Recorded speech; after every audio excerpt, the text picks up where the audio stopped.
Bonjour, bonsoir et bienvenue dans ce nouvel épisode du Podcaps. Moi, c'est Rémi et je suis et serai toujours en compagnie de Pierrick. Comment tu vas, mon petit Pierrick?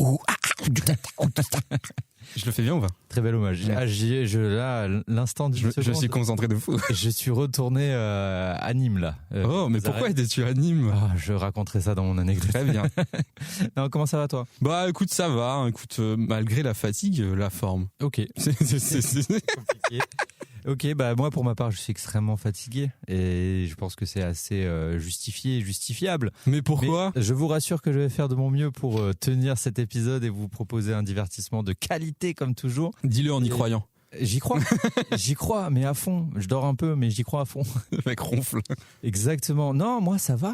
Ça va super bien, frérot. J'ai que des bonnes nouvelles. Ouais, en ce moment, j'ai que des bonnes nouvelles. Pas rentrer dans les détails de ma vie privée, mais voilà, le projet maison, il y a plus aucun problème. Ça va se faire. T'as 2 maisons maintenant? Non. 3 villas? Non. Un yacht? Juste un carton. Toute petite maison à Péménade. Bon, mon cher Pierrick. Oui. Quelle est ton anecdote du jour? On t'écoute. J'ai l'impression qu'on n'a pas fait ça depuis genre 2 mois. Alors que bizarre. Non, 2 semaines. J'ai eu une très longue semaine. Mon anecdote du jour, c'est que le jour j'allais au travail, je descendais, je venais de garer la voiture et je me dirige vers le Cannes Centre-Ville. Et tout d'un coup, je vois un petit chaton devant une grosse voiture de police. Et je fais c'est un peu mignon, ça ferait une bonne photo. Je sors mon téléphone, je prends la photo et un mec... Attends. Tu fais plaquer par les flics. Non. Un mec...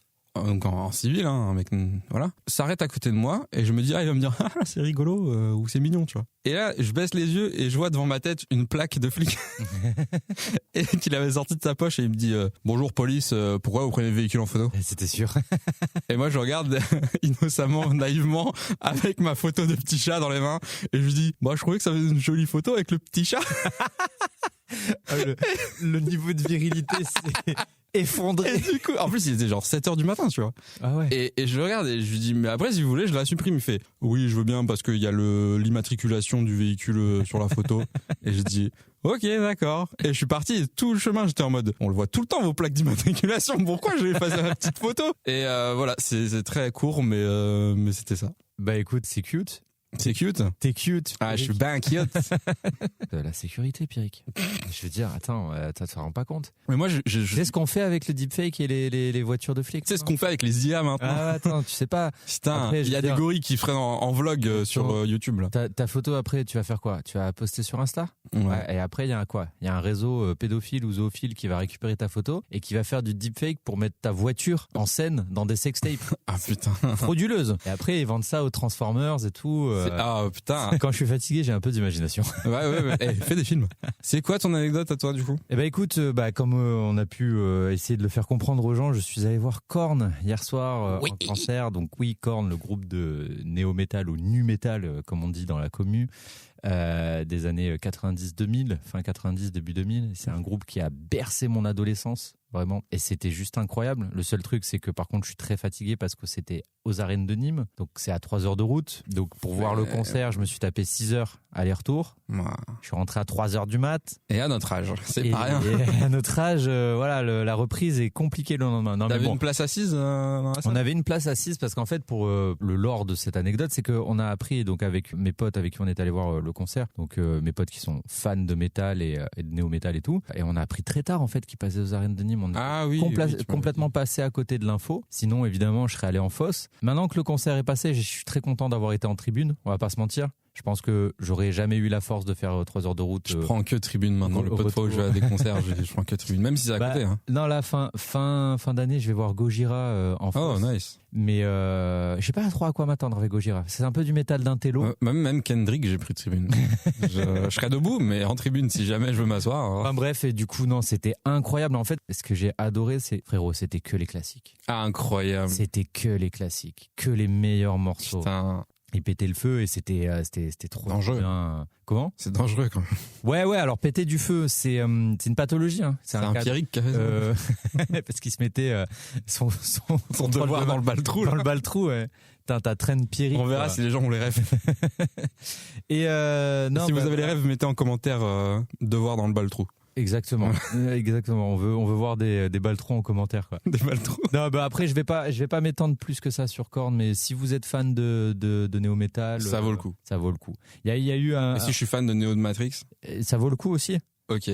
Parce qu'il y avait Keanu Reeves en bassiste. Putain, incroyable. Il fait de la basse, hein, Keanu Reeves. Hein. Oui, il a un groupe. Ouais. Non, juste la dernière chose que je dirais, c'est que c'était archi memes quand même, parce que juste avant le rappel, Jonathan Davis, il a fait un petit merci les gars, en mode un grand merci au public, mais parce qu'il a dit ouais, ça fait 31 ans que le groupe existe.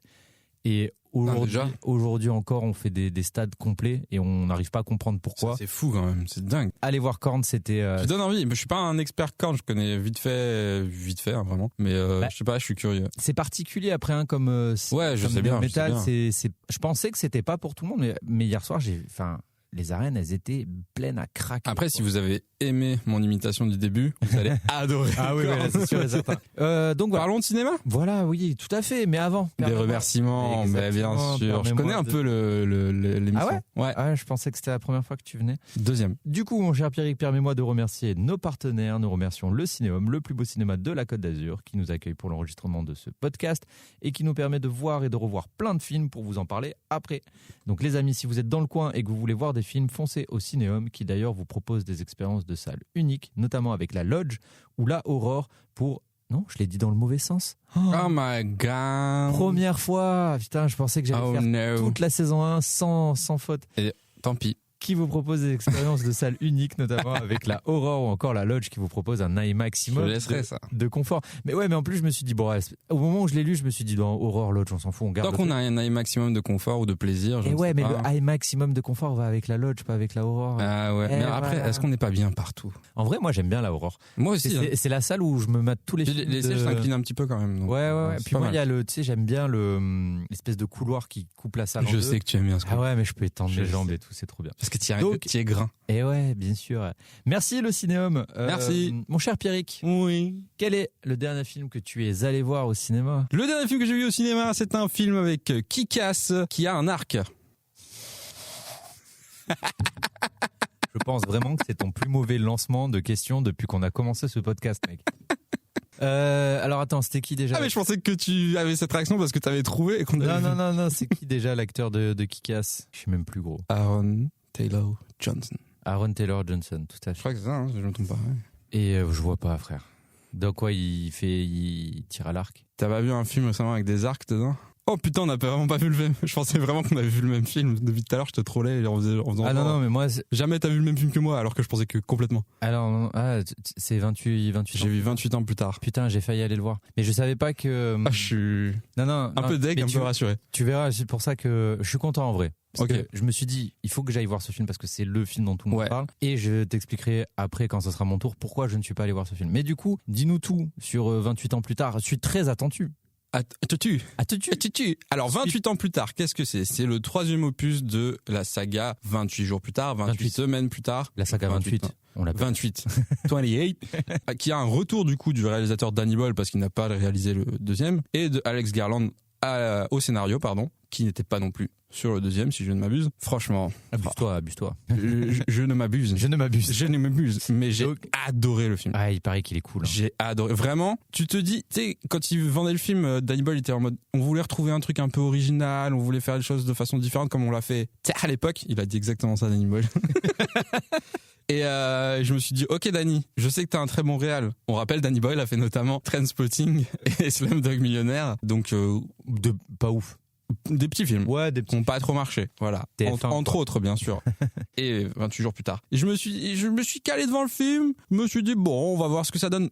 Mais premier degré, j'étais très hypé. Bah ouais. J'étais très et très tout le monde, hypé. Tout le monde. Je l'attendais depuis très longtemps. Voilà, je savais qu'ils avaient filmé pas mal de plans avec des iPhones pour retrouver un peu des moyens modernes, comme à l'époque les moyens c'était peut-être une petite caméra. Oui, mais tu as le truc de comment ils ont filmé 28 jours plus tard. Bien sûr, avec la caméra de son RUP. Alors je savais que c'était une vieille caméra, mais je savais pas que c'était de son RUP. C'est le même modèle, quoi. Je parle comme Joko. Et alors okay. C'est quoi le problème? Ah ouais les gars.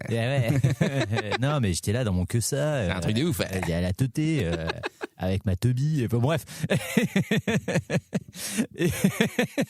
Failli cracher. La teubie, ça te plaît. Hein. Ah, j'aime. Bon bref. Et donc du coup comme il voulait un effet comme le mec se réveille donc 28 jours après un coma, il n'y a plus rien, donc il est censé plus y avoir technologie et tout. Et il voulait un effet vraiment très amateur.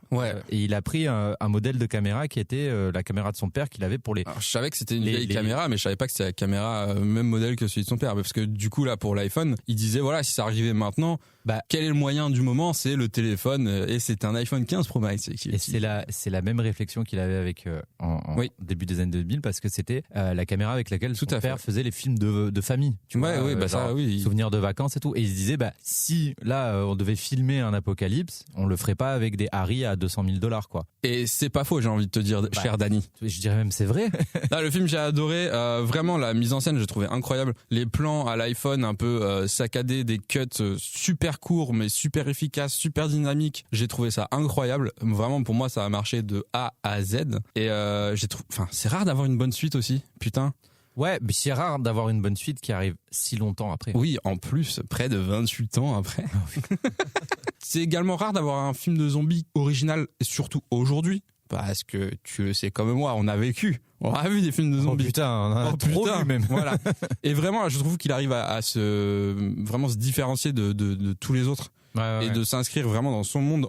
Un monde qui était quand même déjà inscrit, mais de le marquer un peu plus. Vraiment, le jeu avec la caméra, pour moi, il est vraiment, je sais pas, le film n'est pas du tout le même sans ces petits jeux de caméra, sans ces plans qui paraissent presque saccadés, presque parfois un peu, des fois c'est un peu trop granuleux, tu vois, l'image et tout, et tu te dis, on est dedans, quoi, tu vois. Les acteurs sont incroyables. Le jeune acteur dont j'oublie le nom, désolé si tu nous écoutes, c'est son deuxième film, extrêmement impressionné par sa performance. Puis il y a Jodie Comer et tout dedans, voilà, on la présente plus. Non, vraiment, je suis pas du tout déçu du film. Je sais que je vais acheter sûrement le coffret Blu-ray. Ouais, mais c'est ça.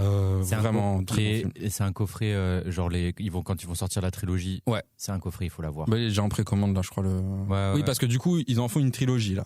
Des 28. Oui, pour moi, ceux qui savent pas, ça me paraît logique. Donc là, c'est le premier, ensuite il y aura un 2, ensuite il y aura un 3. Par contre, le reboot, ils font une trilogie. C'est pas un reboot, hein.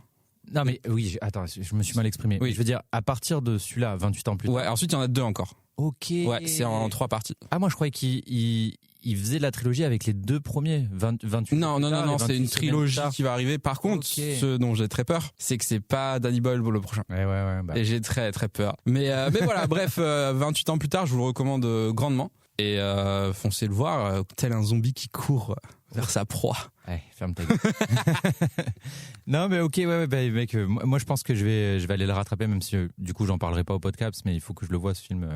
On en parlera entre nous. Un des films que je voulais absolument voir là à l'entrée de l'été, et je pense que c'est un des films, il va être dans le top 10 des films 2025 qui était le plus attendu, qui était... c'est bien d'être hypé et de quand même aimer le film. C'est entre guillemets de plus en plus rare, mais ça arrive encore. Oui, et tant mieux. Danny Boyle, The Goat. Tout à fait. Toi, qu'as-tu vu? Eh bien écoute, le dernier film que je suis allé voir au cinéma... Est-ce qu'il y avait des voitures dedans? Pas du tout. Ok, d'accord. Enfin, il y en avait, mais elles n'ont aucun intérêt particulier pour le film. Pas avec Brad Pitt alors. Okay. Non, je ne suis pas allé voir F1. Ça a failli, mais je ne suis pas allé voir F1. Pour te faire deviner ce film, et ce sera très facile du coup pour toi, je dirais que l'acteur principal de ce film, nous avions eu la chance de le rencontrer et de l'interviewer. Franck Dubosc? Non. Non, t'es allé voir Avignon? Eh oui, mon pote. Ah, je voulais le voir. Eh voilà, mon pote. S'il te plaît, dis-moi du bien. Alors, pourquoi Baptiste Le Caplin, du coup. Oui, Baptiste Le Caplin. De Goat également. On t'embrasse si tu nous écoutes. Je pense pas. Moi. Mais très bon, très sympa. Mais oui, très très gentil, très belle rencontre. Pourquoi on est allé voir et pourquoi je dis on? Parce que je suis allé avec Maud. Et en fait, je savais que dimanche, il fallait que je voie un film pour le podcast, pour Waouh, ah oui.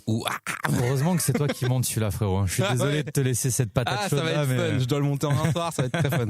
Bref, et donc du coup, je voulais aller voir 28 ans plus tard. Sauf que ça faisait longtemps qu'avec Maud, on s'était pas fait un petit cinéma. Il y en a 2, je crois, le dernier cinéma en amoureux. Et comme en ce moment, on vit chez ses parents, c'est le temps d'avoir la maison et tout. On a assez peu de moments que tous les deux et tout. Un moment pour vous. Voilà, et je lui dis, écoute, il fait 48 degrés à l'ombre. Viens, on va à la clim. On va se faire. Moi, je dois aller au cinéma quoi qu'il. Donc, alors, au début, je lui propose. Il y a 28 ans plus tard. Le truc, c'est que moi, déteste les zombies. Ça la met mal à l'aise. Et j'ai dit, mais sinon, il y a Avignon avec Baptiste Le Caplin et Alison Wheeler. J'adore Alison Wheeler. On est fan. Avec Mode, on est fan de Alison Wheeler. Et tu l'as vu, la série avec Mela Bédia sur Amazon Prime. Miskina. Non, tu l'as vu cette série? Elle est bien. Mec, dans la J'ai entendu du bien. Hein. Elle est géniale. C'est à hurler de rire, mais la Bédia, elle est formidable. Et il y a Hakim Djemili qui joue dedans aussi, il est incroyable. Ok.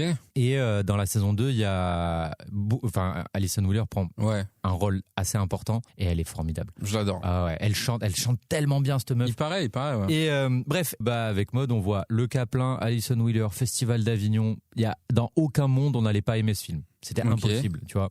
Donc on a maté Avignon et alors très honnêtement, je m'attendais à rire plus, mais c'est pas une critique. C'est plus touchant, peut-être. Voilà, exactement. C'est ce que j'en attendais moi. Et c'est ce qui m'a beaucoup plu avec ce film. Donc alors déjà c'est toujours, je trouve que ça change quelque chose d'avoir interviewé Baptiste Le Caplin parce que du coup d'avoir eu un petit moment un peu privilégié avec lui, le fait de lui avoir parlé, j'ai plus le même regard sur son jeu dans le sens où je me dis putain il est tellement sympa dans la vraie vie et du coup là tu vois je sais pas j'ai plus le même regard sur ce qu'il va donner à l'écran et ça rend le film du coup plus appréciable le fait d'avoir pu échanger avec lui. Alors ce qui est rigolo c'est que dans Jamais sans mon psy il jouait un mytho et là dans Avignon il rejoue un mytho. Putain. Mais beaucoup plus je dirais beaucoup plus mignon, beaucoup plus touchant dans Avignon et c'est le propos du film. Et en fait, ce que j'ai adoré avec ce film, c'est que en fait, c'est une histoire, c'est une romance. Voilà. Mais la romance se met vachement en retrait pour mettre en avant le Festival d'Avignon. Et Baptiste Le Caplin, dans une interview, il a dit un truc qui se ressent vachement quand tu mates le film, c'est que la plupart du cinéma, je sais plus quel producteur français a dit cette phrase à Le Caplin, mais je crois que c'est le mec de la Warner. Bah oui, parce que oui, c'est ça. Oui. Le film est distribué. Que ça. Au début, t'as le logo Warner. Exactement. Il est produit par la Warner. Tout, c'est hyper classe, quoi. C'est la FTC, il disait ça, je crois. Oui, dans le podcast. Exactement, dans le podcast. Et du coup, t'as entendu ce que je vais te dire. Je crois que c'est le mec de la Warner qui dit le cinéma, on met en avant 3% des acteurs. Oui. Ce film parle des 97 autres. T'as vu mon calcul. Exactement. Et c'est vrai, ça se ressent vachement dans le film. Mais en fait, tout le sujet du film, c'est plus ce débat. Déjà, ça montre vraiment la galère des acteurs de théâtre qui essayent de monter une pièce, qui essayent de faire naître une pièce, parce qu'on parle souvent de à quel point c'est difficile de faire un film. Bien sûr. Mais en fait, on se rend pas compte à quel point c'est difficile de faire une pièce de théâtre, et surtout d'en vivre. Parce que le cinéma... Il y a plus grand monde qui va au théâtre. Une fois que t'as embranché... Alors, je pense qu'il y a encore beaucoup de monde qui va au théâtre, c'est un public qui est déjà fait, quoi. Je pense. Voilà, et surtout, t'as pas les mêmes budgets dans le théâtre. Tu vois, tu paye pas de la même façon. Et donc dans le film, on va suivre une troupe de théâtre où Baptiste Le Caplin il s'était un peu fâché avec le metteur en scène alors que c'était un de ses meilleurs potes. Et bon bref, finalement ils vont reformer cette troupe, ils vont descendre à Avignon pour présenter une pièce. Et soi-disant, ils avaient eu un financement auprès d'une banque pour pouvoir assurer la pièce pendant le Festival d'Avignon. Au final, la banque les lâche, ils sont à la rue. Et c'est un film où tout le monde va un peu se mentir, mais pour les bonnes causes. Tu vois, et du coup, en fait, l'acteur principal du film, c'est le Festival d'Avignon. Et c'est vraiment, moi, j'en ai parlé avec des gens qui adorent le Festival d'Avignon, qui ont eu des périodes où ils y allaient une fois par an. C'est débile ce que je dis, c'est forcément une fois par an, mais qui sont allés plusieurs fois au Festival d'Avignon et ils m'ont dit, ouais, putain, mais le film, c'est une vraie immersion dans le Festival d'Avignon. Trop bien. Les parades, les musiciens, les pièces dans la rue, les affiches partout. Enfin voilà. Et du coup, dedans, Baptiste Le Caplin est ultra touchant. Alison Wheeler, elle est rayonnante. Et les autres acteurs qui composent la troupe avec laquelle Baptiste Le Caplin va se représenter, c'est que des personnages hauts en couleur comme on sait si bien le faire dans le cinéma français. Et ils sont tous à hurler de rire. Trop bien. Voilà. Et donc c'est drôle, c'est touchant, ça sent bon l'été. Tu vois, ça sent bon l'été. Vanille, coco. Exactement. Okay. Coco Chanel même. Attends, moi je sors. Oh, putain. Little Lilo sert. Pardon. Too much. Mon cher Birik, quel est le dernier film que tu as vu sur plateforme de streaming? J'ai vu un film avec un Peaky Blinder. Oh, Cillian Murphy. Oui. Voilà, Oppenheimer, alors qu'on l'a vu il y a 2 ans. Non, je n'ai pas vu Oppenheimer.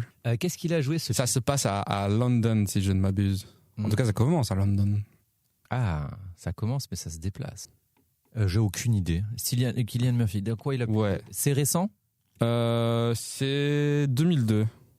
Ah non, c'est pas récent. Ça fait une 20aine d'années, quoi. Ah oui, t'as regardé. Alors attends, bouge pas. T'as regardé 28 jours plus tard. J'ai regardé 28 jours plus T'es tard. une merde. Ah, je voulais le revoir avant de regarder 28 Bah ouais, mais jours plus du tard. coup, change de film, frérot. Après, c'est intéressant d'en parler. Bien sûr. Alors, parce que j'ai même pas pitché 28 ans plus tard. C'est des zombies. Alors, c'est vrai. 28 jours plus tard, c'est quoi? Toujours, c'était le début. Danny Boyle avec d'Irlande en 2002. C'était un ovni, et ça l'est toujours un peu, un ovni du film de zombies, complètement. Il y a plein de refs à La Nuit des Morts Vivants de Georges Romero, et le revoir avec le recul. Jean-Jean Romero? De Jean-Jean Romero, c'est le petit-fils de Georges. Ok. Et le revoir avec le recul, je me rends compte également à quel point d'autres films de zombies après celui-là ont des refs de 28 jours plus tard. Oui. Et c'est là que tu vois, c'est un film quand même qui a marqué le cinéma, en tout cas le cinéma d'horreur, le cinéma de zombies, parce que en vrai, est-ce que c'est tant que ça un film d'horreur? Le débat est ouvert, quoi. Ouais, il y a je trouve dans le scénario, qui est déjà extrêmement bien foutu, parce que c'est un zombie road trip un peu, hein, si on veut, l'évolution du personnage de Cillian Murphy est superbement bien foutue, bien écrite, bien jouée, bien mise en scène. Je n'en dirai pas plus parce que je ne veux pas trop vous spoiler. Mais voilà, si ça ne vous dérange pas de regarder un film avec une qualité d'image, même pour l'époque assez amateur, hein, mais c'est voulu. Franchement, vous serez pas déçus par l'histoire, par la tournure que prennent les choses. Et il y a également, comment il s'appelle, le mec qui joue, Folloy dans Harry Potter. Là. Ah, Gleason. Qui joue Bon Baiser de Bruges. Oui, voilà. Ouais, je confonds toujours avec l'acteur Domhnall Gleeson dans le nom. Mais vous voyez de qui je parle. Oui. Il est dedans. Il est super également. Franchement, j'ai pas beaucoup à dire parce qu'on a déjà pas mal parlé de 28 ans plus tard. Mais si vous pouvez vous faire les deux, voire entre les deux, 28 semaines plus tard, moi je vais le faire en décalage, faites-le. Parce que 28 jours plus tard, 28 ans plus tard, c'est vraiment deux films qui, je pense, change de tout ce qu'on voit des films de zombies habituels. Ouais. Mais de toute façon, c'est comme ça qu'il a acquis son aura et son côté culte. C'est le fait que c'était tellement différent de ce qu'on avait l'habitude de voir en termes de films de zombies, et il y avait une vraie proposition originale. Oui, mais du coup, si les gens ils attendent que des zombies, c'est pas pour vous. Hein, le film. Non. C'est très psychologique sur les humains. Bien voilà. sûr. Donc attention sur comment les humains peuvent devenir horribles ou pas. Je savais pas qu'il avait foutu sur Netflix, mais ça m'étonne pas. Je l'ai pas regardé sur Netflix. Il me semblait. C'est moi alors, j'ai fumé. Si, je l'ai regardé sur Netflix, je ne sais plus. Non, j'ai regardé sur MyCanal. Donc MyCanal, 28. Et je pense qu'Ilian, une grosse carrière qui l'attend. Bon, il a déjà une grosse carrière. Putain, mais premier degré, c'est impossible. Ah putain, merde. Un truc de fou. Ah bon, Rémi, dis-moi en plus. Je sais pas, Batman, Inception, Oppenheimer, Peaky Blinders, bien sûr. Non mais oui, évidemment. Okay. Mais j'adore ce mec, c'est le GOAT. Ouais, c'est un très très bon acteur. Incroyable. Très bon acteur. Il sait pas ce que c'est un mème, c'est dommage, mais c'est un très bon acteur. Parce qu'il en est. Bah oui, c'est pour ça que oui, bien sûr, j'ai vu l'interview aussi. Qu'as-tu vu? Où as-tu vu? Netflix, toujours. Netflix, bien sûr. Je peux bien demander, on sait jamais. Ouais, mais il y a la moula qui rentre. Non, mais même sans parler de ça, partir du principe que tant que je suis chez mes beaux-parents, et ça va durer quelques mois, ça va être Netflix parce que j'ai pas 36 plateformes sous la main, quoi. Je pense que je vais te passer des codes. Bah, en vrai, si tu peux me passer Disney, frère. Disney, je mate Killers of Killers. Je vais négocier avec Walt, on verra. Ok. T'inquiète. Alors, pour te faire deviner mon dernier film que j'ai vu en plateforme de streaming sur Netflix, je vais te dire que ce film a été tourné à l'Observatoire du Plateau de Cossol. Pardon? Et c'est fou, gros. Pardon? Et c'est fou, gros. Est-ce que c'est moi? Je ne sais pas du tout de quoi tu parles. Ouais. C'est un film dans la montagne? Et alors, oui. Seigneur des Anneaux. Non. À Cossol. Le Seigneur de Cossol. Non, mais tu trouveras jamais, frère. C'est pas connu comme film. C'est pas connu. Ok. Oppenheimer. Alors, si ça peut t'aider, dedans, il y a que 2 acteurs. Ah, c'est tout? Oui. Je croyais que tu allais me dire 2 acteurs connus ou... Ah oui, il y a deux acteurs. Ouais, connus. Margaret Qualley et Anthony Mackie. C'est quoi? Et c'est fou. Ouais. Attends, mais c'est quoi? Ah, c'est quoi? Imagine, t'étais en camping à ce moment-là. Bah, mec, c'est exactement ce que je me suis dit. Tu veux que je te dise, c'est quoi le plus drôle? C'est que on a tourné la bande-annonce de la séance Grant exactement au même endroit. T'aurais pu croiser Margaret Camping. Alors non. Alors non, parce que le film que j'ai vu est bien moins bien que la bande-annonce. Déjà, beaucoup moins bien que la bande-annonce de la séance Grant. Mais non, surtout le film, il est de 2019 et nous on a fait la bande-annonce en 2023. Ok, 2019 ça ressemble à Denis Villeneuve. Voilà, c'est tout ce que j'ai envie de dire. C'est vrai. Dis-le vite, dis les deux vite. J'arrive pas. 2019, Ouh, j'arrive pas. Attends. C'est parce que c'est les mêmes choses. Oh, faut qu'on y arrive. 2019, Denis Villeneuve. C'est impossible. 2019. Si- Ah putain, je suis passé chez Soch. Promettez-moi que chez vous, vous allez essayer dans la voiture ou en train de faire la vaisselle, vous essayez. Bon, alors, c'est quoi mon film? Mais je sais pas Eh ben, du tout. écoute, c'est The Hi-Ho ou Hee-haw. Hi-Ho. Non, ouais, le nom complet, c'est C'est des cowboys. The Hi-Ho, The Last from Earth. Je sais pas du tout de quoi tu parles. Vraiment, je suis perdu. Alors, je vais le faire avec un accent français pour que tout le monde comprenne. Ok. The I.O., The Last from Earth. Ok. Et en gros, je voulais voir un film de SF. Ouais. Ça faisait un petit moment que je m'étais pas fait un film de SF. J'ai failli me mater Blade Runner 2049. Ok, ça ou Amélie Poulain. En vrai, Amélie Poulain, c'est un peu de la SF, hein. Ah ouais? Non. Non, pas du tout. Et donc du coup j'ai failli me mater, mais bon, le problème de Denis Villeneuve de 2019 c'est que ces films ils durent 4 heures et que là au moment où j'avais le créneau, j'avais pas 3 heures devant moi. Ouais. Et donc du coup je regarde un peu le catalogue Netflix dans la catégorie SF et je vois Margaret Qualley, actrice que j'adore, encore plus depuis de Substance, où pour moi, voilà, elle a définitivement fait sa place dans mes actrices préférées. Bien sûr. Et je vois au casting Anthony Mackie, que j'aime beaucoup. Oui. Tu vois qui c'est Anthony Mackie? Bien sûr. On ne présente plus. Le nouveau Captain. Et donc du coup, histoire de post-apocalypse aussi. Ouais. Alors, pas des zombies, mais en gros, il y a un espèce de nuage qui a détruit toute vie sur Terre, rendu l'air irrespirable et détruit la faune terrestre. Et donc du coup, l'humanité, pour survivre, elle a fait une station spatiale qu'elle a appelée The Hi-Ho et elle a envoyé en orbite autour de Jupiter pour récolter de l'énergie présente sur Jupiter et pour pouvoir ensuite, avec cette énergie-là, partir explorer de nouvelles exoplanètes pour coloniser. Dans tout ça, il y a une humaine qui est restée sur Terre, C'est Margaret. au plateau de Cossol. What the fuck? C'est Margaret Qualley, exactement. Alors elle, c'est la fille d'un scientifique qui, lui, était en mode non, il faut pas partir, il faut trouver une solution. Voilà. Et en gros, elle a poursuivi les travaux de recherche de son père. C'est Wally. C'est un peu Wally, oui, c'est un peu ça. Et en gros, elle voulait... Margaret Wally. c'est pas mal en plus. En plus, c'est pas mal, hein. Là, pour moi, on a un titre d'épisode. Hein. On en a beaucoup trop là, je pense. Et donc, du coup, j'ai beaucoup de mal à faire mes synopsis aujourd'hui. Hein. C'est pas grave. Fatigué. Après, on a vraiment beaucoup d'infos déjà. C'est vrai.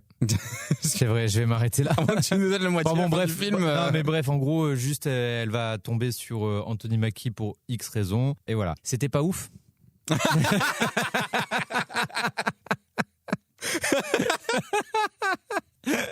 Ok. Tu le vends trop bien. Non, c'était pas ouf. Mais franchement, c'était pas ouf. C'est un film Netflix, quoi. C'est dommage. Ah, c'est fait par Netflix. Ouais. Ok. C'est fait par Netflix. Oh, il joue bien au moins. Oui, il joue très C'est bien. des bons Non. acteurs, actrices. Les deux sont très bien. Et en vrai, pour les gens qui sont de la région, c'est tellement cool de voir le plateau de Cossol. Ça paraît débile, mais non, mais je t'assure que, en fait, il y a un moment, mais dès le début du film, hein, elle est genre en ville, tu vois que c'est la merde, l'apocalypse, et elle se déplace en quad. Et à un moment, elle est en quad et elle monte une route. Et je fais, putain, mais ça ressemble vachement à chez nous, hein. Ça, pour moi, c'est la route de Gourdon. Tu vois, j'étais en mode, je m'épose, je montre à Maud, je fais, dis-moi que ça ressemble tout là, la végétation, les cailloux, la route, ça ressemble à chez nous. La Maud a dit, ah ouais, putain, on dirait le plateau de Cossol. Le plan d'après, observatoire de Cossol. Et là, j'ai fait, mais non, et tout. Et en fait, c'est le truc qui m'a mis dans le film. Et genre, j'étais curieux du coup de voir où allait ce film tourner chez nous, tu vois. Et pas ouf. Moi, ce que je retiens, c'est que t'as fait pause au film alors qu'il y avait la réponse juste après. Bah oui, mais rien me disait. Dans le doute. Non, mais rien me disait qu'après on était au plateau de Cossol. Patience niveau 0. Ah oui, c'est sûr. Non, mais tu sais, t'as jamais ce truc-là Oui, quand ça bien sûr, travaille et t'es en bien mode, sûr. mais putain, je connais ça, tu vois. Ouais, surtout avec les acteurs ou les actrices que je me dis, putain, je les connais de quelque part ou je me souviens plus du nom. Ça me perd. Exactement. Mais bon, après, voilà, le film, il a tous les symptômes, il souffre de tous les problèmes de films de Netflix, c'est-à-dire que très peu de budget, donc tout dans le même endroit, un peu huis clos, l'intrigue un peu aux fraises. Parce que tout est téléphoné. J'aime bien les fraises. Ouais, je préfère les cerises, mais chacun. Okay. Après, ça me donne envie de faire caca. Et je sais que t'aurais faim. Et du coup, voilà, c'était, à part le décor et les deux acteurs qui sont bons, le film n'a pas grand chose à offrir. C'est un film qui est totalement oubliable. Et comme tous les films Netflix, la fin, elle est nulle, quoi. Ouais, putain. Et ça, c'est chiant. Ils sont pas capables de nous faire des fins chez Netflix, quoi. Mais ça viendra, hein. Peut-être pas. Peut-être que quand ils feront écrire par des IA, au moins elles trouveront des fins. C'est horrible, je déteste ça. Je pense très sincèrement qu'il y a beaucoup de scénarios qui sont déjà écrits par des IA chez Netflix. Chier. Enfin bref, donc voilà, si vous êtes de la région et que vous voulez vous taper un délire et voir le plateau de Cossol, allez-y, ne regardez pas le film. et de voir Margaret Qualley essayer de faire de l'apiculture sur le plateau de Cossol, allez-y. Mais à part ça, voilà, je sais pas, c'est un film qui est complètement oubliable et qui apporte pas grand chose au paysage cinématographique, quoi. Ok. Voilà. Bon, bah écoute, pas envie de regarder le film. Dommage. Ouais, bah je peux pas gagner à tous les coups. J'aime pas faire ça, mais en vrai, là, c'est difficile de recommander. Si c'est ce que t'as vu et que t'as pas kiffé, c'est comme ça, malheureusement. Mais je me suis dit, vas-y, je change, je vais mater un autre film, comme ça, je vais parler. Pas le temps. Alors, en vrai, j'aurais pu le faire, mais je me suis dit, putain, c'est dommage de toujours parler que des films qu'on a aimés. C'est bien aussi, des fois, de parler des films qu'on a un peu moins aimés, mais surtout d'essayer d'expliquer aux gens pourquoi. Tu vois. Ah ouais. Et là, en fait, c'est plus pour moi un prétexte de mettre le doigt sur. Voilà, ça, c'est la partie Netflix que j'aime pas trop. Ouais. C'est espèce de fast cinéma, tu vois. C'est un film qui a dû être tourné en 2 semaines, très peu de casting, très peu de moyens, et tout ça pour juste faire un film sur la plateforme. Ouais, vive Cossol. Vive Cossol. Voilà, c'est tout. Très bien. C'est tout. Qu'est-ce que j'ai à dire? Bon, allez, c'est quoi ton dernier film en DVD? J'ai regardé un film avec Nicolas Cage qui est tout palo. C'est pas Un talent en or? Non. Non, il est pas tout palo. The Pig? Non. Tu veux un autre indice? Ah, vas-y. Mais non, Renfield, t'en as déjà parlé. Ouais, non, c'est pas ça. C'est par, si je me trompe pas, c'est par le réalisateur de The Monkey, Osgood Perkins. Je crois que c'est lui qui a fait The Monkey aussi. Je te dis, c'était Long Legs. Ah, Long Legs. Ouais. Putain, il a fait beaucoup parler. À 24, je crois. Non. Non, je dis de la merde. À 25. Long Legs, oui, il a fait beaucoup parler ce film. Eh ben oui, je voulais le voir au cinéma, j'ai pas eu le temps parce qu'après quand je voulais le voir, il était plus qu'en VF, je crois, ou j'ai pas eu le temps parce que je suis une merde. Du coup, de Osgood Perkins, écrit aussi par Osgood Perkins, sorti de l'année dernière en 2024. It's all good, man. Putain, je l'ai mal dit. Putain. It's a good movie. It's a really. Mais t'as la rêve de It's all good. It's all good, ouais. It's all good, man. Saul Goodman, Breaking Bad et également sa propre série. Bref, Bob Odenkirk. Je peux poser un pavé dans la mare? Vas-y. J'ai préféré Better Call Saul à Breaking Bad. Mais beaucoup de gens. Hein. Ah bah. Beaucoup de gens. Ouais, mais Breaking Bad, The GOAT. Oui, bien sûr. Long Legs, du coup, j'ai beaucoup aimé. Et est-ce qu'il a des longues jambes dans le film? Alors, tu crois pas si bien dire? Ça fait un partie un peu du lore. Voilà. Non, il n'y a pas littéralement de long legs. Mais c'est mentionné. Ok. Pourquoi il s'appelle comme ça, c'est mentionné, bien évidemment. J'ai adoré. Écoute, regarde-moi quand je te parle. Waouh. J'ai adoré la mise en scène. J'ai trouvé les lumières super bien foutues, les couleurs, la composition des plans également. Un truc tout con, mais qui m'a marqué. C'est, tu sais, les enquêteurs, parce que c'est un film, c'est un thriller, c'est une enquête sur un serial killer, du coup. Et les enquêteurs, souvent dans les films ou même dans les X-Files, ils ont leur lampe torche et ça éclaire, mais super blanc, tu sais. Ouais. Et là, leur lampe torche, même le cercle au bout de la lampe torche, il est vachement propre. La lumière est jaune, mais genre, ça éclaire vachement bien et tout. Je sais pas, j'ai l'impression que même ça, au niveau des détails, ça a été vachement bien ça a été beau géré. Ouais. Mais de fou. Et j'ai aimé qu'il y a une attention aux détails super importante et efficace. Et donc, chaque plan a l'air très, très pensé et ça me fait grave plaisir. Et évidemment, Nicolas Cage. Nicolas Cage. On voit pas beaucoup. Monsieur. On le voit pas beaucoup dans le film, mais il est grimé d'une manière incroyable. Et évidemment, Nicolas Cage, il vit ses rôles.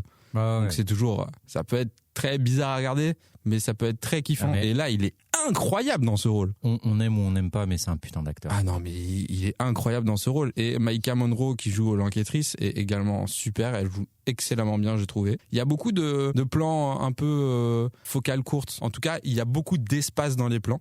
Parce que je suis moins technique que Tom ou quoi, mais il y a beaucoup d'espace laissé autour des personnages. Et c'est super impressionnant. Il y a plusieurs ratios différents au fil du film et tout. C'est très, très, très bien foutu. Le seul reproche que je pense que je peux faire à ce film, c'est que j'ai eu tendance à deviner un peu les choses. Ok. Mais je l'ai pardonné. Parce que. Quand tu dis deviner, c'est-à-dire que. Au niveau de l'intrigue. Le film t'explique pas ou parce que tu as vu un peu les choses arriver? J'ai vu que certaines choses arrivaient par rapport à l'enquête. Je me suis dit, là, peut-être que. Et il y a des choses qui se sont avérées vraies. Mais ça m'a pas tant gêné que ça, tellement c'était bien foutu autour. Et je trouve que c'est un thriller un petit peu horreur, comme on en a rarement ces derniers temps.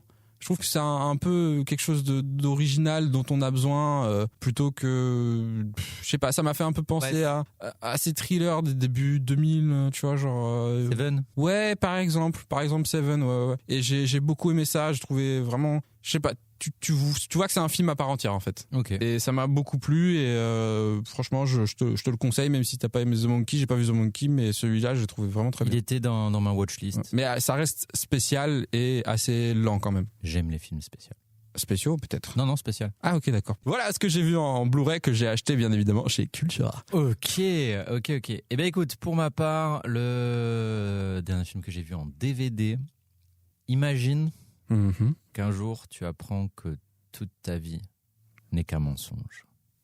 Il n'y aurait pas de Jim Carrey dans le film? Oui, bien sûr. Alors, est-ce qu'il s'appellerait Truman? Exactement. Tu as revu The Truman Show ou tu l'avais peut-être jamais vu? J'avais déjà. Tu l'avais déjà vu. Ouais. Il est incroyable, c'est un chef-d'œuvre. Alors, écoutez-moi bien. Oulala, il a frappé la table, il se lève, je crois, je te bouscule. C'est un putain de chef-d'œuvre. J'aime bien parce que tu t'es quand même éloigné, du coup on t'entend. Bah ouais, parce que j'ai pas envie de massacrer les oreilles des gens. C'est un putain de chef-d'œuvre. Mais oui, mais bien sûr. Non mais et mec, alors quand tu le vois une première fois, c'est une chose. T'as le twist, t'as machin et tout.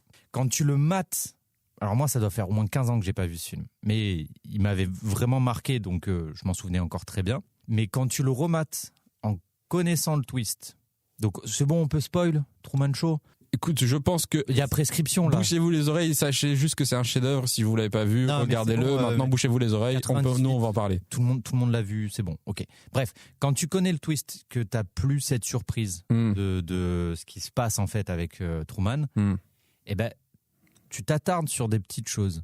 Et oui, que tu vois qu'il y a des infos dès le début. Déjà, et j'ai eu une deuxième. Je me suis plus attardé au sous-texte et en fait, ce film. C'est une putain d'invitation au voyage, mec, mais tellement... Ah oui, prendre l'air, voir d'autres choses. Ouais, mais c'est, tu vois, le fait que... Sortir de ta routine. Qu'il faille prendre un voilier, tu vois, c'est une ode à l'exploration, au voyage et au fait de si tu t'enfermes dans cette bulle qui est cette simulation de vie et tout. Et même, tu vois, j'ai capté Ed Harris dedans, il s'appelle Christophe, c'est le patron de l'émission. Comme un colon. Alors moi j'aurais plus dit comme Saint Christophe qui est le saint patron des voyageurs, mec. Pas assez calé là-dessus. Bah voilà. Après moi mon deuxième prénom c'est Christophe et on me parle de ça depuis que je suis petit. Ah. Mais du coup le fait que même lui, je trouve que en fait son rôle dans le film c'est pas d'enfermer Truman, c'est au contraire de le mettre au challenge de est-ce que t'es sûr que t'es prêt, est-ce que t'es sûr que t'es arrivé à l'âge qu'il faut, est-ce que t'es sûr que t'as tout ce qu'il faut en toi pour passer cette porte. Tu vois, il y a plus ce truc de défi, de challenge. Enfin, c'est comme ça que je l'ai ressenti à la deuxième lecture. Même si, premier degré dans le film, lui, il veut juste garder sa bête de foire pour faire du clic. Mais j'ai l'impression... Il y a un attachement, je pense, réel quand même. Oui, et je pense qu'en sous-texte, il y a vraiment ce truc de... Ce film, c'est une ode à la liberté et vraiment à sortir de nos petits mondes et aller à la rencontre de ce qui se passe dehors. Et le fait qu'il soit enfermé dans ces studios, il y a un truc un peu de peur de l'inconnu, de ce qu'il va trouver derrière, mais il y a un appel qui est plus fort que lui, qui fait que j'y vais quand même, tu vois. Le monde a plus à offrir que ce qu'il y a dans notre petite bulle. Exactement. Et j'ai vraiment adoré ce film. Et pour revenir plus, donc ça c'était plus le sous-texte, mais pour revenir vraiment sur la mise en scène, tous les petits trucs, tu vois, au début du film, le spot qui tombe. Oui. En fait, même quand tu regardes le décor, tu vois qu'il y a des petites caméras partout. Alors que la première fois que tu mates le film, tu peux peut-être passer un peu à côté. Le comportement, tu vois, son voisin qui porte toujours sa poubelle un peu bizarrement parce que justement, il doit le filmer. Tu vois, les publicités, les machins et tout, le travail de mise en scène de ce film est juste incroyable. Il y a juste 2-3 moments dans le film où il y a des espèces de travelling qui fonctionnent pas parce que du coup c'était difficile de filmer tout le film comme si on était une émission de télé-réalité, mais tu le pardonnes parce que le reste est génial. Le film est un pur chef-d'œuvre. C'est incroyable. Il y a quelques années, c'était l'affiche du Festival de Cannes. Ouais, bien sûr, 75e édition, il y a 3 ans. Calé. Exactement. Et non, franchement, c'est un putain de classique et matez-le, c'est Peter Weir, le réalisateur. Je sais pas si on dit Weir ou Ver, j'en sais rien. Moi, vous avez compris WEIR. Exactement, 1998. C'est vraiment un film exceptionnel. Et pour moi, il est vraiment marqueur je trouve qu'en 90, la décennie 90-2000, on a quand même été Gâté. Gâté de ouf. Oui, mon gâté. Ouais, mon gâté. Non, mais c'est vrai, il y a Bien sûr. que des bangers. Chaque année, on pourrait prendre n'importe quelle année de 90. Il y a des cultes. Il y a que des films cultes, quoi. Ouais.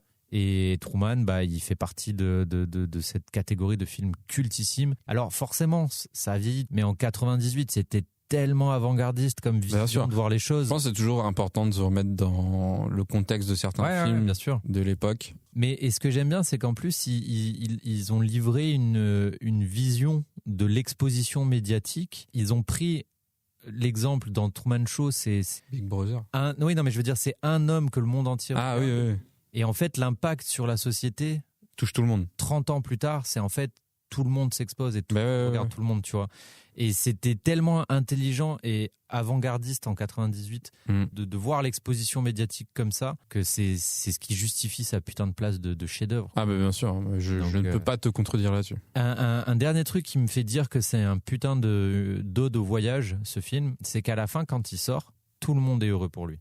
Oui, c'est vrai. Alors que tu pourrais te dire, ah putain, mais les spectateurs, eux, c'est la fin de leur feuilleton, tu vois. Ils pourraient être genre en mode, on verra plus jamais Truman. Ouais. Non, quand il sort, la terre entière célèbre son départ.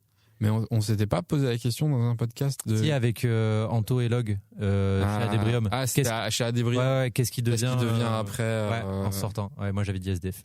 Moi j'avais dit qu'il avait écrit un livre pour... Non, mais en rematant le film, c'est vrai, j'avais juste oublié son histoire d'amour avec, la militante qui essaye de le sortir de là, qui joue dans Californication. Tout à fait, la femme. J'adore le personnage de Duchovny. Karen. Je l'appelle Karen parce que c'est son nom dans Californication. Non, après, c'est sûr, c'est une évidence que quand il va sortir, elle va, même s'il y a pas, ils vont pas reprendre leur histoire d'amour, mais elle va l'aider à se réinsérer. Bien sûr, et c'est déjà bien. Mais c'est magique. Enfin voilà, donc The Truman Show. Rematez-le à foison, ayez-le dans votre putain de DVD tech. C'est un film qu'il faut voir, qu'il faut garder, qu'il faut montrer, et qui voilà. J'ai pris mes notes comme si j'avais noté la question what the fuck, qui n'est pas tant what the fuck que ça en vrai. Mais tu vas me dire si elle est suffisamment intéressante pour être vraiment posée.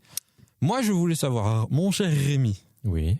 Si tu devais. J'aime bien quand tu fais Rémi. J'ai l'impression. C'est un peu Edith Piaf. Non, j'aurais dit Jacques Brel. Ah. Mon cher... Non, je sais pas le faire. Ouais. Mon cher Rémi. Si tu devais vivre dans un univers... Un univers et pas un univers de films de zombies, tu choisirais lequel pour survivre? Non, c'est une question que j'aime bien. Ouais, bah tant alors, mieux. Du coup, c'est... J'en ai pas d'autres. Non, oui, mais... Ça m'arrange. Mais du coup, je vais prendre un univers tiré d'un film. Oui, d'un film de zombies, pardon. Alors, ça sera pas World War Z. Non, ouais. Parce que vu ma santé... Ah, quoique... Si, justement, World War Z, j'ai toutes mes chances de survie vu que j'ai une santé de merde, donc peut-être qu'ils vont me laisser tranquille. Mais non, c'est pas Je suis une légende, ils sont terrifiants. Ouais. Ils sont beaucoup trop... pas Le Dernier Train pour Busan. Tout ce qui est zombie... Après, je te demande pas dans quoi tu serais pas... J'ai envie. Je te demande dans quoi tu serais. Écoute, pour savoir ce qu'on veut dans la vie, il faut éliminer ce qu'on ne veut pas. Il est bon le coup. Non, je dirais forcément Zombieland. Zombieland, ouais, ok, d'accord. Un peu cool. Mais juste pour rencontrer... Emma Stone? Non, oui. Woody Harrelson? Woody Harrelson. Ou Bill Murray? Non, Woody Harrelson. J'ai plus de respect et d'amour pour Woody Harrelson que pour Bill Murray. Zombieland. Après, j'avoue que c'est lequel de Romero qui se passe dans le supermarché? Ah putain, j'en parlais tout à l'heure. Dawn of the Dead? Je crois. Je crois que c'est Dawn of the Dead. Par contre, tu dis ça, Shaun of the Dead, ça pourrait être très cool. Mais c'était ma réponse. Ouais, c'était sûr. Shaun of the Dead. En plus, ils sont pas très rapides, tu vois, donc... Non, franchement, je dirais, moi, pour ma part, Zombieland, et toi, ouais. Complètement Shaun of the Dead, parce que, comme je le dis, ils sont pas très rapides. Ouais. Et de deux, pour ceux qui ont vu le film, attention, bouchez-vous les oreilles, sinon, à la fin, ils en gardent certains pour qu'ils restent utiles à la société. Bien et tout. Puis, c'est un monde d'humour, quand même. Ouais. Donc, nos deux choix sont des choix très humoristiques. Après, est-ce qu'on se mettrait pas le défi de choisir un monde où justement c'est pas rigolo? C'est bien Dawn of the Dead. Ok. Où les zombies sont pas rigolos? Ouais. Pas envie. Non mais en mode pour être un peu RP. Moi je dirais The Last of Us. C'est une série du coup. Et c'est pas toi qui me casse les couilles à me dire que les séries sont... Bah oui, mais c'est toi qui me casse les couilles. Oui, mais j'ai ouvert la porte, je te rappelle. C'est vrai. À beaucoup de fenêtres d'ailleurs. En vrai, La Nuit des Morts Vivants, je pense. Ouais. C'était pas c'est les zombies comme on les connaît maintenant, puisque c'est le premier film de zombies tel qu'on les connaît aujourd'hui. Mais c'était pas les plus efficaces, je pense, des zombies. Je pense que j'aurais pu me défendre à moitié au moins. Ouais. C'est vrai que The Last of Us. Après, si je pars dans un truc où je suis pas censé survivre 28 ans plus tard. Non, bah justement, il faut s'imaginer survivre, tu vois. Bah voilà. Moi, j'aime bien The Last of Us parce qu'il y a toute une partie où ils essayent de maintenir une forme de société. Et du coup, c'est facile de se projeter en survie, tu vois. C'est vrai. Et puis Pedro Pascal. Exactement. Pedrito. Alors que Walking Dead a chié. Poubelle Walking Dead. Bon, j'irai pas jusque-là. Hein. Les premières saisons étaient quand même assez... Ça suffit maintenant. Il suffit. C'est vrai que c'est trop... Non, mais je rigole. Ils sont allés trop loin. Je suis allé jusqu'à la saison 10 ou 11, je sais plus, mais... Flemme. J'ai qu'une vie. Carl. Mais ouais. Ok, bah trop bien, mon cher Pierrick. On arrive au bout de ce laborieux épisode. J'ai très chaud. Ouais, moi aussi, j'ai extrêmement chaud. Là, t'as un peu moins chaud que tout à l'heure. Tout à l'heure, tu perlais carrément. Ouais, je me suis essuyé avec tes mains. Quoi de beau de ton côté, mon cher Pierre? Écoute, j'ai des belles choses. Je prévois quelques vidéos, mais j'en avais déjà parlé. Mais là, normalement, début de semaine prochaine, je commence à tourner ça. J'ai également un rendez-vous pour possiblement de l'écriture. Avec certaines personnes, donc voilà, qui peut amener à quelque chose de plutôt cool. Et sinon, écoute, voilà, je vais me mettre sur les réseaux toujours. C'est toujours, comment dire, d'actualité, voilà. Mais ça arrive. Ok. Et toi? Trop bien. Bah écoutez, moi j'ai une très très bonne nouvelle. Allez. Et je parle pas de ma maison. Ah. Non, je parle vraiment d'audiovisuel. Ok. On a validé une version finale du montage. Moi je savais pas. Voilà. On a validé une version finale de mon court métrage. Il est actuellement parti en étalonnage. Incroyable, bravo mon gars. Bravo.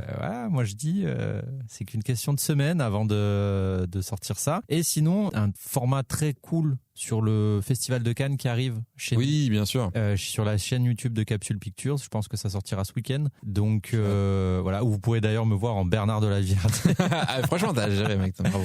Ouais, mais une intro très très télévisée. Et une outro aussi. Hein. Ouais, mais c'était un format très cool. C'était grave cool. En gros, on a fait un espèce d'interview sur la Croisette et vraiment avec du tout venant en termes de festivalier du Festival de Cannes. Et du coup, j'ai eu l'honneur d'interviewer toutes ces personnes et c'était une journée hors du temps. C'est plein de rencontres, beaucoup d'échanges et c'était vraiment super à faire. Très content du résultat. Bravo à Quentin qui a tout fait quasiment tout seul, à part le tournage, mais après pour la post-prod, Quentin qui a tout fait. Donc bravo Quentin et voilà, ça devrait sortir ce week-end sur la chaîne YouTube de Capsule Pictures. Donc restez connectés.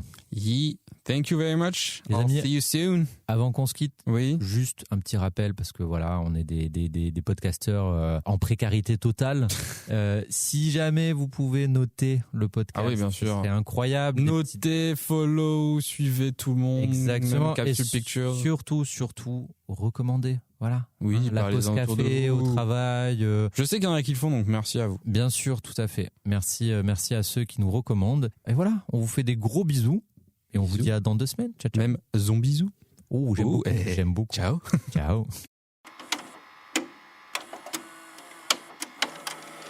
This conversation can serve no purpose anymore.